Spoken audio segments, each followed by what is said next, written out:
Today I have Nick Fraser with me with ReMax All-Star. They're located just a few blocks away up Gulf Boulevard. So welcome to the show. Thanks for having me. Yeah, appreciate you coming in this morning, and look forward to gleaming some insight from you. I'm not sure you'll get any of that. We'll give it a go. Cool. I'm holding my breath. All right. So tell us what ReMax All-Star does. Well, we're a residential and commercial real estate company. We've been around since 2004.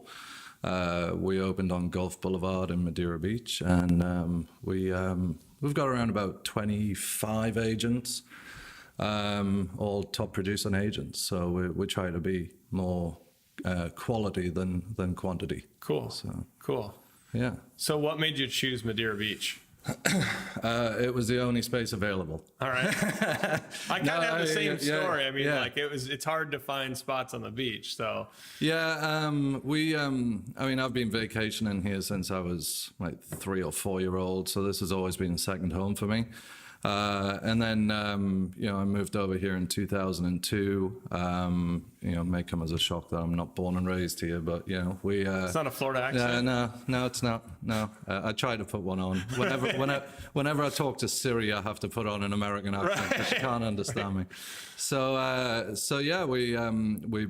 got into real estate in 2002, and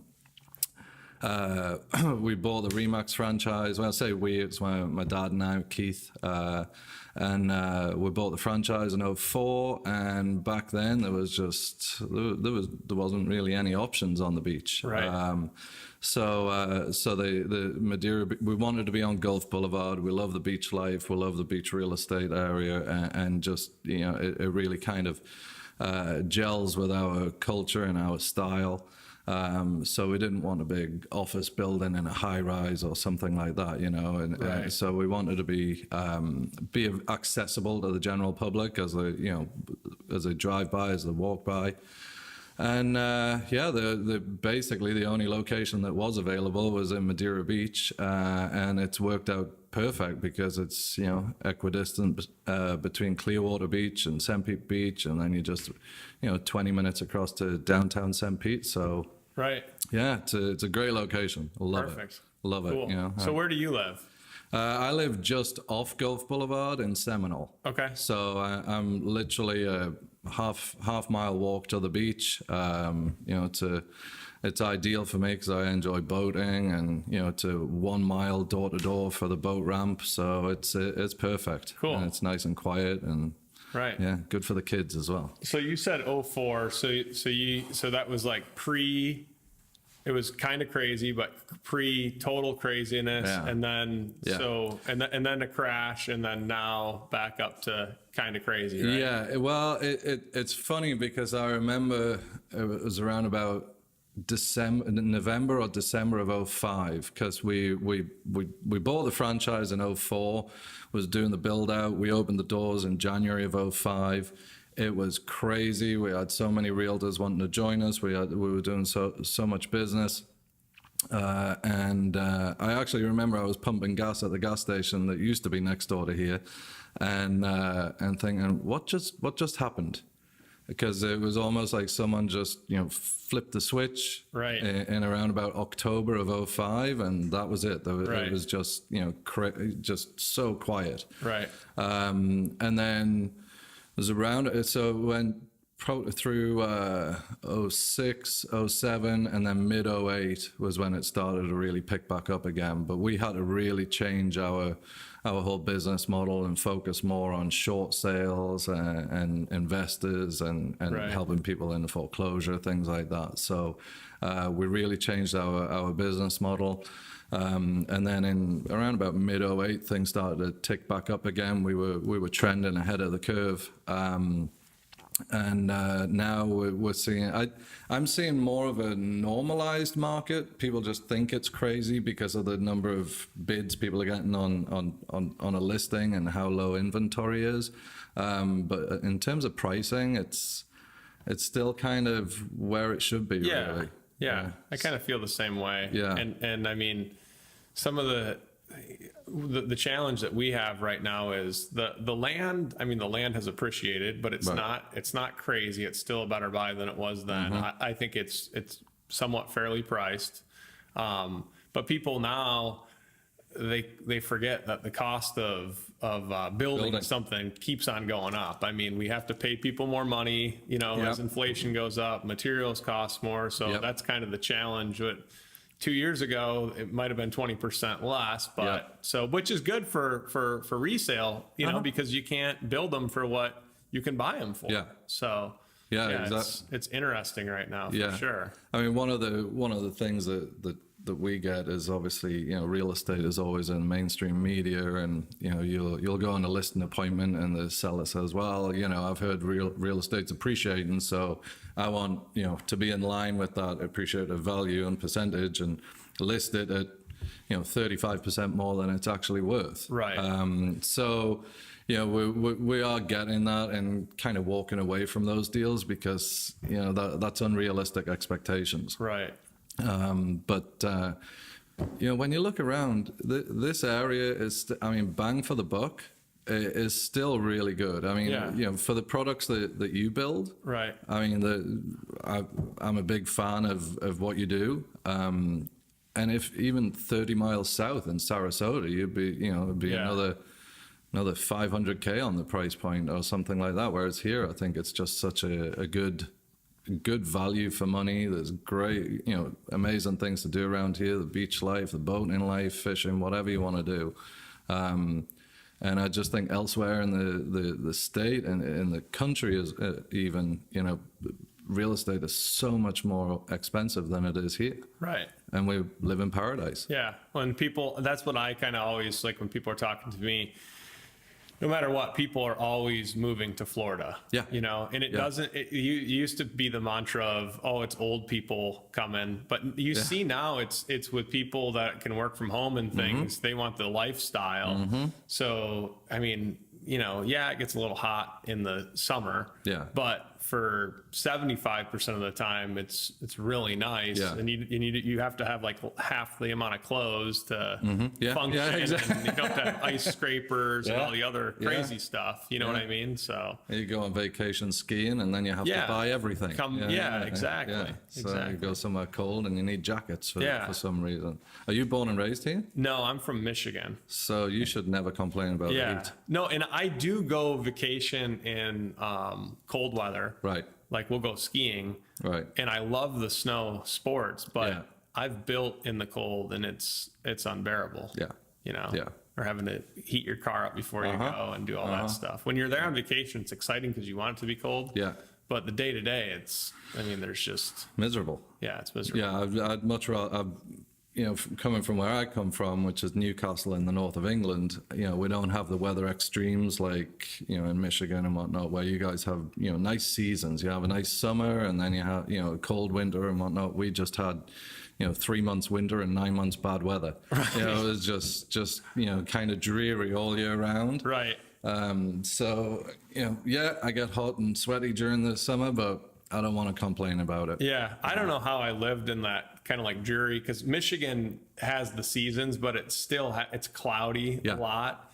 And, now occasionally we'll have a day where it's cloudy for a good majority of the day and like my energy level's down and I'm just like a little depressed and I can't get motivated. Yeah. But then like the sun comes out and just like everyone's or even if it doesn't, the end of the day you have a beautiful sunset. It's like something nice. You know what I mean? So absolutely. I'd rather have a bad day here than elsewhere. Right. Yeah. So it was very similar for we'd go to work in the dark. Right. And we'd come home in the dark. Yeah.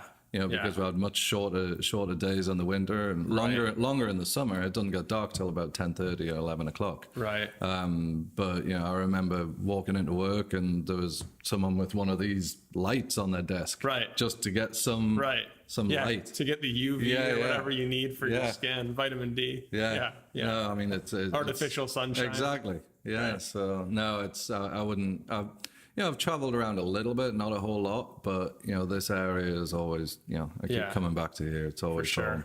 So do you still have family back in? Yeah, I've got my sister's back there. Okay. Her and my brother-in-law have got a business over there, so they're pretty busy with that.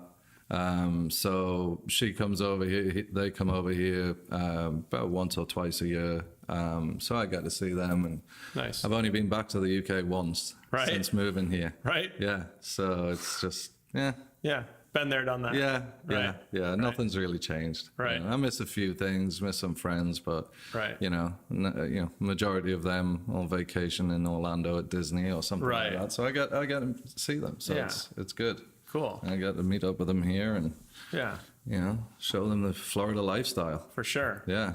So tell me a little bit about that Florida lifestyle. So what do you and your family enjoy? Just mainly sitting at home watching TV. No, I'm joking. Well, we've got 2 dogs. So we try to get out walking them plenty of times. And my son, he's coming up to 10-year-old. So we try to make sure that we're doing plenty of outdoors things with him. He's big into sports. I'm big into sports as well, and just recently stopped playing. We were often outdoors on a Saturday and Sunday, but I like to go out boating. I've got a smaller fishing boat, but I don't get to fish much. You know? It's like, when I get to go fishing, I'm like, oh yeah, I remember how to do this. And by the time I go back out again, I've forgotten everything. Right. Half the stuff's rusty. Yeah, exactly. It's like, oh yeah, that salt water really gets to it. Yeah. But and then during the summer there's different places you can go, like if you want to get away from the heat a little bit, just up at Rainbow River and go tubing on the freshwater river, and it's beautiful up there. Yeah. So we like to do coastal things. We like to hang out at the beach, even just around the pool. You know, I mean, even just a day of just relaxing around the pool and have a couple of cocktails and just enjoy family time. Right. Yeah. So you don't have to be cooped up indoors, or people always say, "Oh, you Brits, you're always in the pubs." So there's nothing really else to do, So other than building up a good tolerance for it, it doesn't serve much. So, right. But yeah, we enjoy, and the nightlife here and things to do on a weekend and evening is just incredible. I mean, all the different outdoor events that are mainly free. I mean, even just here in Madeira Beach, they've done those music concerts and the thing there was one on the beach, I believe, one night that I wasn't able to make. But then you go downtown and there's always something at the Vinoy Park, like the Blues Festival, and now downtown that's changed. Yeah, hugely, for sure. Hugely, for sure. Yeah. So, we go down there regularly and go for dinner. What's the favorite restaurant down there? I like the Lure. Lure. Am I meant to say it in an accent so you guys can understand? Lure. Okay. I like just like relaxed and then no nightclub. No, long gone. Those days are long gone. Right. And there's a bar called Ruby's Elixir where they'll have a live band playing either jazz or blues, and you can sit and have a cocktail, and it's really nice. I like it down there. Cool. I like it. So. Cool. It's only 20 minutes away. Right. Yeah. That's what people when they think about come to the beach, and my wife was even the same way. It just being old people, Yeah. And being so far from everything. Mm-hmm. I mean, we with the new Seminole, the city center they have there, they have Earth Fair and all those other, all those other things in that complex. And there's a Publix like on every corner, and there's pharmacies out here. So it's really not that far. I think as well, it's only in the past, 5 or 6 years that's really kind of taken a swing towards a younger demographic. It was very much, you'd have, young professional couples that would, have a nice waterfront house or something, but then they'd be like, God, there's just nothing going on around here. Yeah. And now it's all kind of changed. Even the beach life up and down the beaches. Some of it was always kind of restaurants that were real beachy, right? For tourists. Yeah. Now it's really kind of changing. You've got that rooftop the rooftop bar down at St. Pete Beach there. Yeah. And Hotel Zamora, right? Yeah. So and there's a brewery. There's a brewery right by like Treasure Island. There's Sea Dog there. Sea Dogs, which is on the water. Yeah, they do. Hopefully they're going to put docks in there. That would be really cool. Nice. But yeah, I mean, Sea Dog. There's Masteries. There's stuff going on down at Corey. Up at Indian Rocks there as well. There's plenty to do. Right. And it's nice as well to see that a lot of these restaurants, because I remember back in 2005, the majority of these waterfront restaurants were selling out to developers who could come in and build condos or whatever they wanted there. So for a time there wasn't really anywhere you could go and enjoy a drink or a bite to eat while sitting on the water. Yeah. Whereas now, you've got Slice that have put one in here at Madeira Beach, so you've got dock access. You go up to Indian Rocks, and they've got the municipal docks there where you can dock up and walk up into the town and enjoy a bite to eat and the pub up there. Exactly. Yeah. Which it's called now Caddy's Pub. Caddy's Pub. Yeah. So I'm assuming Caddy's bought it. Caddy's are continuing their quest for world domination. I guess so. Yeah. So they've got the places downtown. They're part of McDinton's and all that group. So yeah, they're doing well. It seems like the restaurants. My background was high-rise condos, and the first one I did for developer Opus was Park Shore Plaza. Oh yeah. And so they had Park Shore Grill, and then we did 400 Beach Drive was the next tower, and they had 400 Beach, I don't know, seafood or whatever it's called. Yep. And then I think he used to own the pub. Yes, that guy did. Westfall. Yeah, Westfall. Yeah, and then I think he owns some other stuff. It kind of seems like there's a few. It's funny how small the market is. Like it's a geographic and a very densely populated area, but it's like you kind of see the same guys doing a lot of the deals, which is cool because they do a good job. Yeah. It's like downtown Clearwater. I did a development down there. And nothing would stick. It would be something would open and then it would close. And something would open. These guys, it seems like what they do, it stays, it has traction, so they can build a following and Clearwater Beach is now really, really cool for just entertainment and restaurants and things like that. Right. And, so it's just hard to get there on the traffic. That's the only downside for that one. It is. I remember when Clearwater Beach, the first place I stayed here was the Sheraton Sand Key. Yep. And that building was the only building on the beach for miles and miles. And we just stayed there recently, and it's like, it's such an old building now. Right. You know what I mean? Like that used to be easy. a resort. All right. Right? I don't want to age you too much, right? No, it's a cool place. Ancient ruin. It's an ancient ruin. The first settlement of the Seminole Indians in Florida was the resort. I mean, it was just the beaches there. It was beautiful white sandy beaches and pine trees. And now it's all, condos, high rises, which, you can't stop progression. Right. And it's all good. But I like how there are still, the beach is still accessible to people here. Right. You don't have to be living on the sand to enjoy it. Yeah. So. We have good accessibility, and like compared to a place like Miami or California, it's affordable.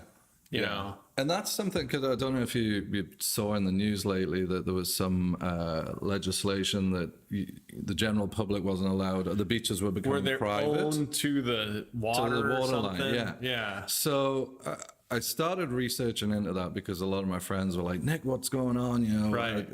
And there's been, to be honest with you, there's zero information out there. Right. And they're not actually covering the story and kind of helping people understand better. But as far as I'm concerned, all of these homes that are on the beach side, they still have a property boundary. Right.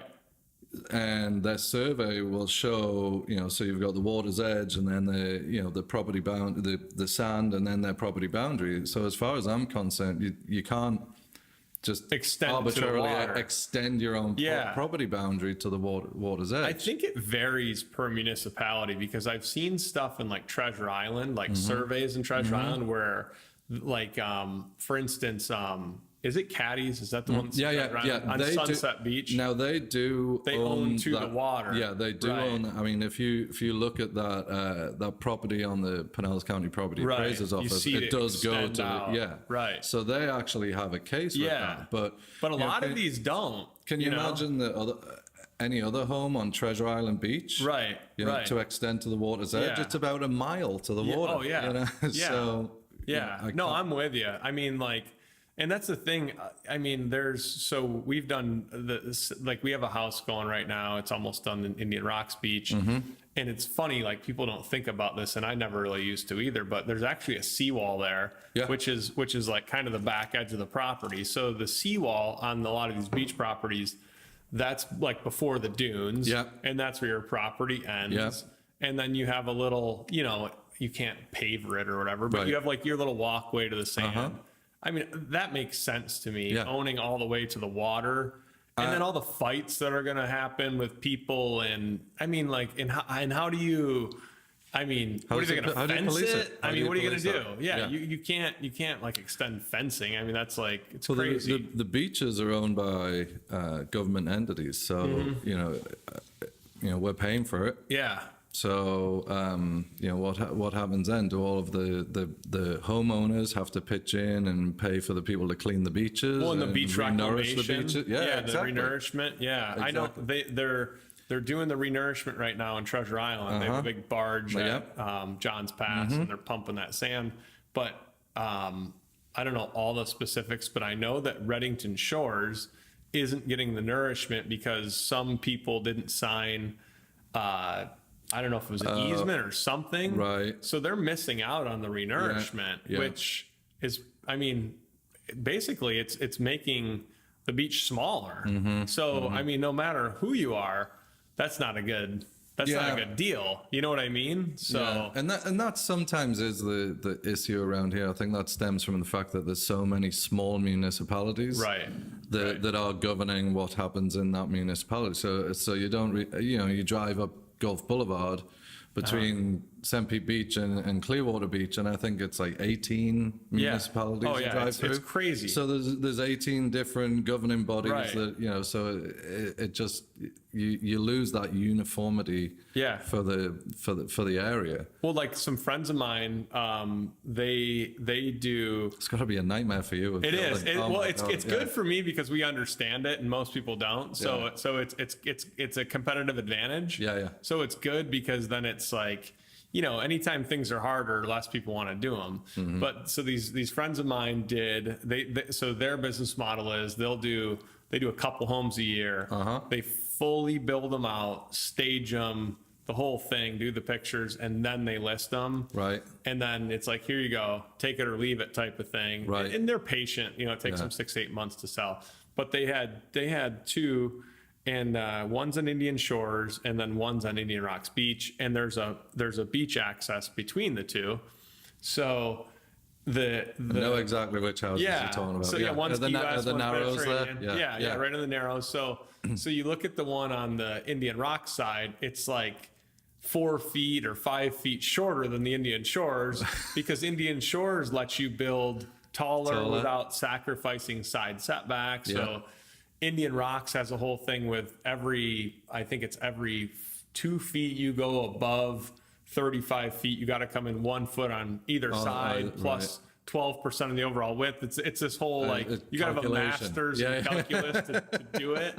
So it's harder to do in Indian Rocks, the same lot, So I tell people there's a major difference side by side. Comparable difference. And when you're talking about a 45-foot wide piece of property, I mean, that's huge. A foot is like a mile. You know what I mean? So exactly. Yeah. It's crazy though.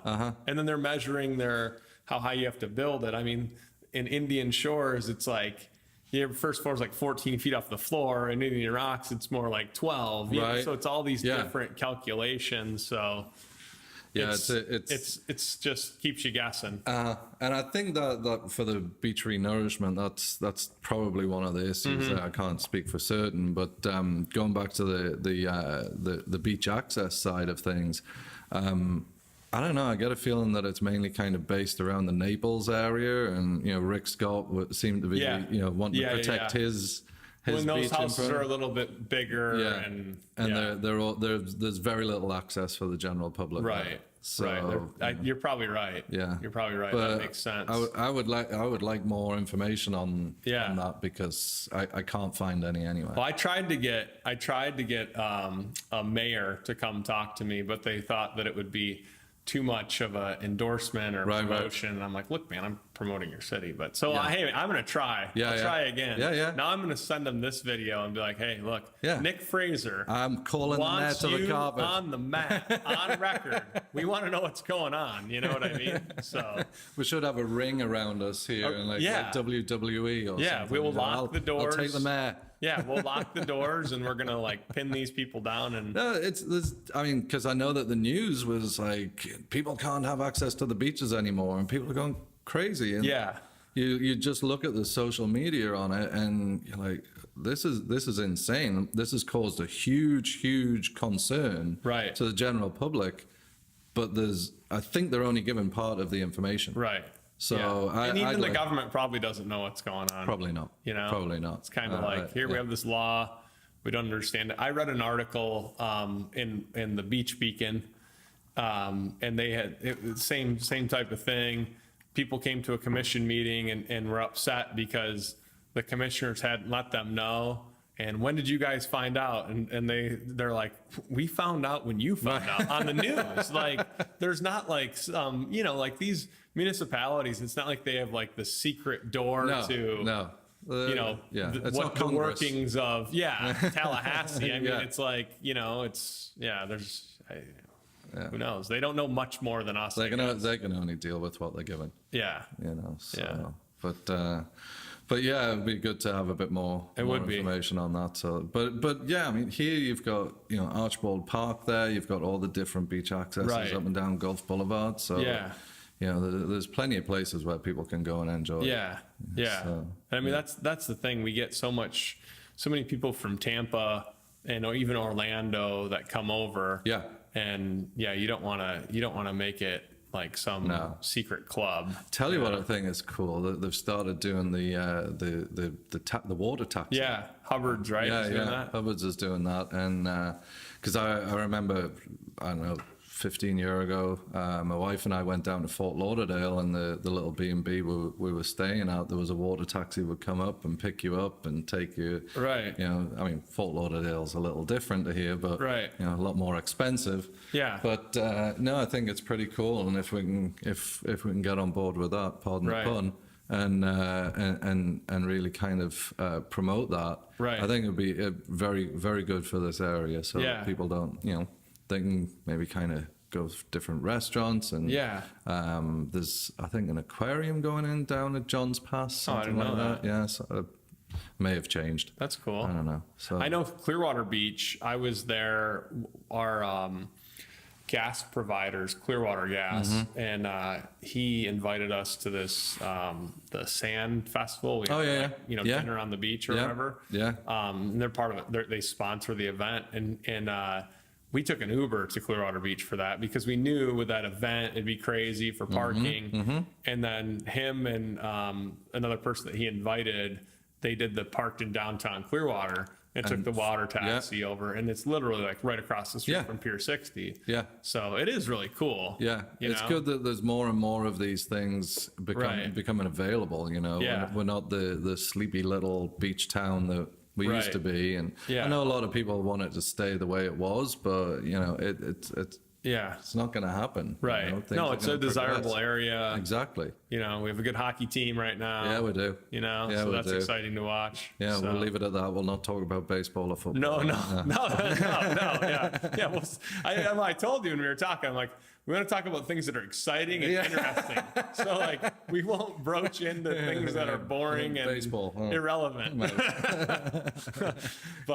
Well, so your office is right in the new Madeira Beach town center. Yeah. That's like under redevelopment. Yeah, So kind of give me the lowdown on that whole deal. So there's quite a bit of property there that's been purchased by Bill Carnes or William Carnes Enterprises, and they're partnering up with some hotels. So there's going to be 2 new hotels.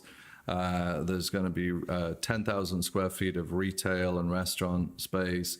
And there's going to be, I believe, 2 condo buildings, around about 48 condos each, and a marina. So it's all going to span from basically the gateway to Madeira Beach, which is 150th, the Tom Stewart Causeway there. So as you're heading west across to the beach, it'd basically be on your right-hand side. So there's going to be 2 condo buildings there. And then on Madeira Way, there's going to be a hotel with restaurants, and then across the street, which is where my office is, it's kind of called the Triangle because it triangulates between Gulf Boulevard, 150th, and Madeira Way. So that's going to be a hotel with the retail and restaurant area as well. So we're within all of that redevelopment district, and we're looking to be a part of it moving forward, and hopefully have a nice, shiny, bright new office space there. But I believe that one's going to be a few years away. Right. So the phase 1, which they're selling right now, is going to be I believe where the Bronze Lady is. They're going to be doing the hotel there. And I'm not sure which one that is. I think that's going to be a Cambria hotel. Okay. Yes, it's going to be a Cambria hotel. And then just next door to the east of it on 150th is going to be the phase 1 of the condos. Okay. So I think there's going to be they're talking about completion for the condos in 2020. Around about this time of year. Okay. So, you're going to have 2 years of build on that and the hotel, and then there's going to be a settling in period for the hotel as well. Right. So, I've got a website up and running called MadeiraBeachTownCenter.com, which gives a bit more information. There's also some floor plans for the condos that are going in, and, more than happy to help anyone who is looking to invest in the area. Cool. So I think they're doing like 2-week minimum rental. They are condo, they're not condo hotel or anything like that. So, and you get, for the first year, you get, you get full concierge access to the Cambria Club as well. So Cambria Club. The Cambria Club. Oh, yeah. I want to join. Yeah. So they're actually, I think Bill's talking about there's going to be a rooftop bar there as well. Nice. So everything that he's been putting in place, because he's been doing a lot around here, he with the water taxi and the boat club over there and things like that. I think everything that he's been doing is to provide, an infrastructure and ancillary services for the redevelopment that's coming in, which I think is good, because a lot of developers just go, boom, there's a condo building. Yeah. Have at it. Yeah. Good luck parking. Yeah, exactly. Yeah. Exactly. So, and then across the street from that, right next at the southwest corner of the bridge, I believe there's going to be another hotel complex going in there. And that's like where the marina kind of spot is. Yeah. And so all that peninsula is going to be, I believe, low-rise hotel and restaurants and whatnot. Well, Madeira is kind of like, our office is here, but we don't do a ton of deals here because it's kind of always been like the redheaded stepchild of the beach, I think. Yeah.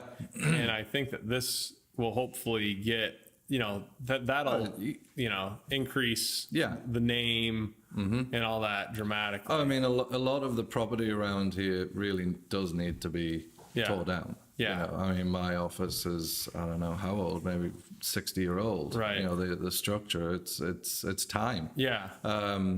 So, and you can't just keep, fixing. So there's a lot of it that does need it, and I think you're right. Madeira Beach has always been kind of like, it's Madeira Beach, it's a fishing town, but that's what it was built on. But it's kind of cool too. I mean, it has that legacy. Yeah, exactly. It's kind of funny. So when I came down here in 2005, I didn't know anything about the area. I'm working for this developer.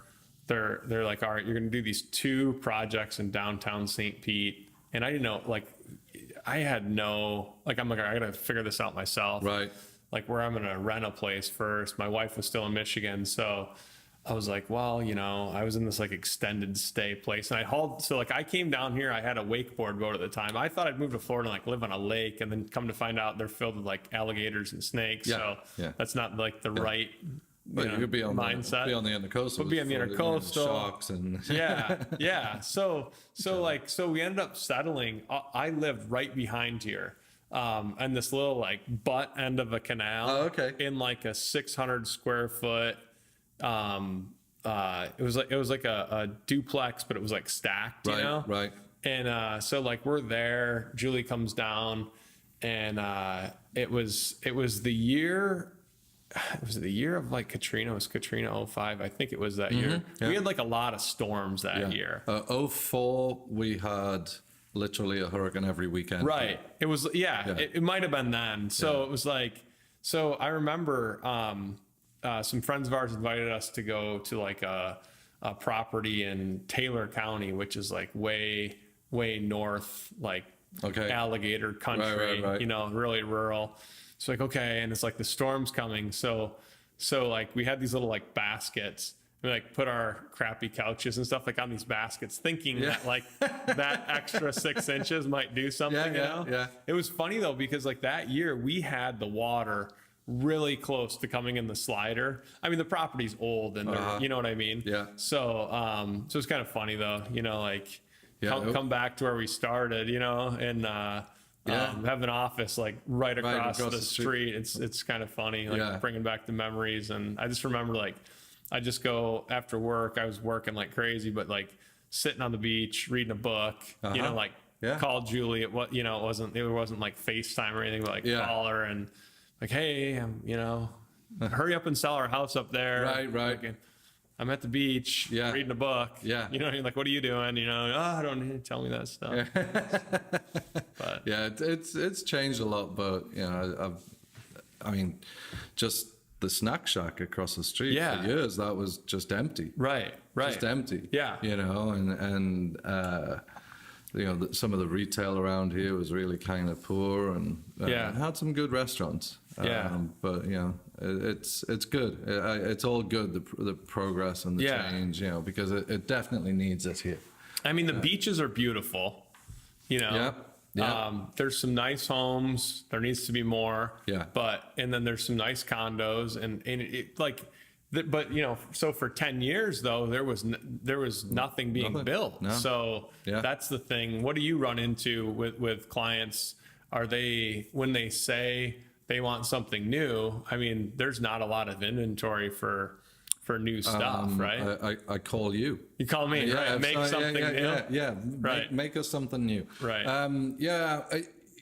You know, elsewhere in the Tampa Bay area, you could, you know, someone could call and say, hey, I want a gated community. I want new construction. I want, you know, this and it's nearby. I mean, there's even some developments up in Palm Harbor there, you know, that I was just out the other week.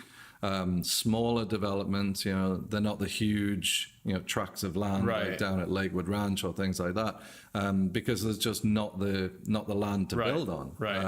Mike Willenberger of Golf Wins. Yeah, I know Mike. He's got a good little development up there off, I think it's off Curlew. You know, that he does a great product, but there's very few new construction opportunities for under $500,000. Right.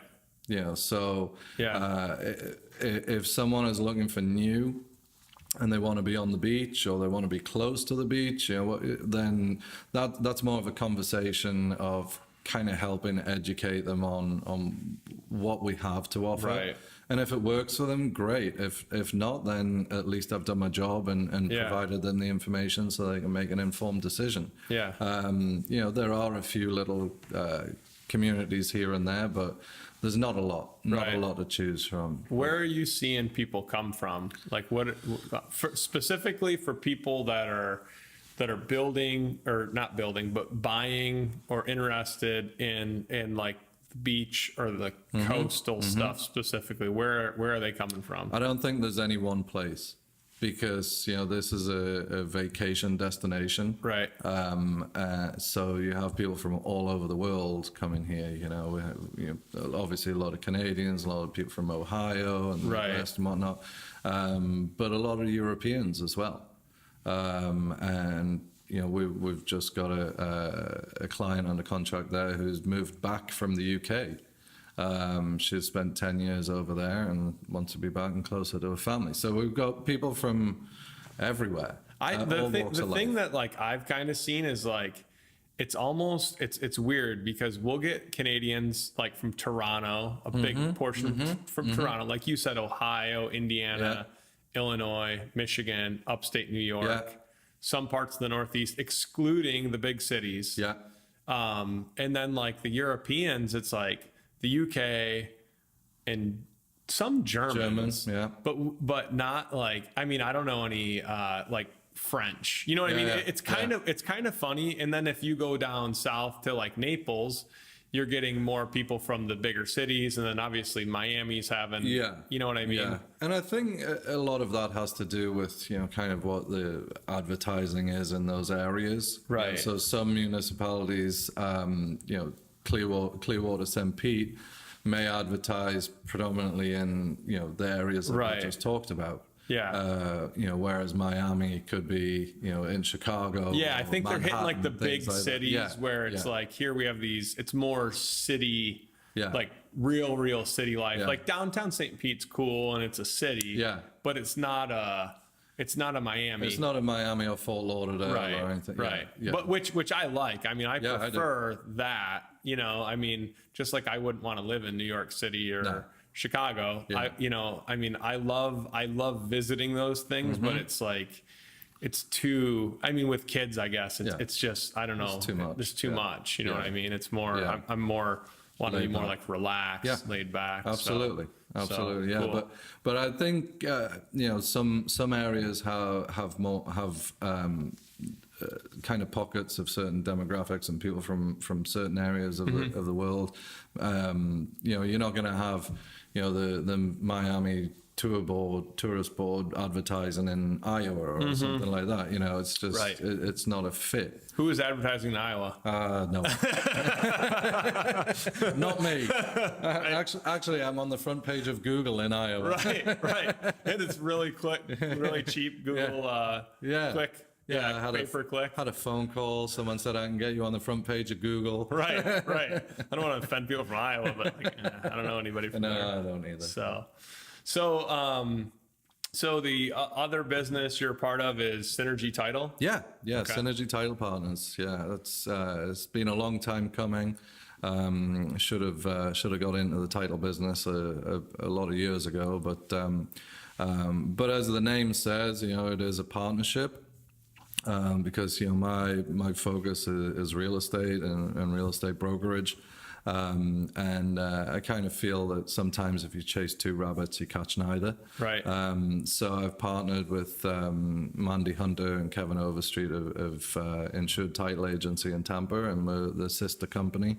And we've got some great closers in the office there with Leslie and Tiffany, and it's we're growing organically, through word of mouth, through we're not pushing people or ramming the title company down people's throats. It's more people are using us, and then they're starting to realize, well, this was a good experience. This was a positive sharing experience. that with others. Yeah, and then they're sharing it, and there's some good Google reviews there, and cool. So yeah, it's a good company to be part of. So how do people get a hold of you how do they get in touch with Nick Fraser or your team at ReMax? Yeah, well, the company website is realallstars.com, ReAllStars.com. How do I think that? See, spelling bee. All right. So that's the main company website. My cell phone, if anyone ever wants to reach out and ask any questions, is 727-403-8007, or nickfraser.com, or beachrealtyexpert.com. Perfect. So I try to kind of cover all bases. Awesome. Yeah. So. Cool. Well, I appreciate your time today. Oh, my pleasure. This has been fun. Yeah, good conversation. Fun. Yeah. Nothing, no questions you couldn't answer. Well, I thought it was a bit of a hot seat at one point, but no, it was okay. All right, good. It was you trapped me with kid gloves. That's fine. Good deal. All right, perfect. Thanks a lot. Thanks a lot, Chad.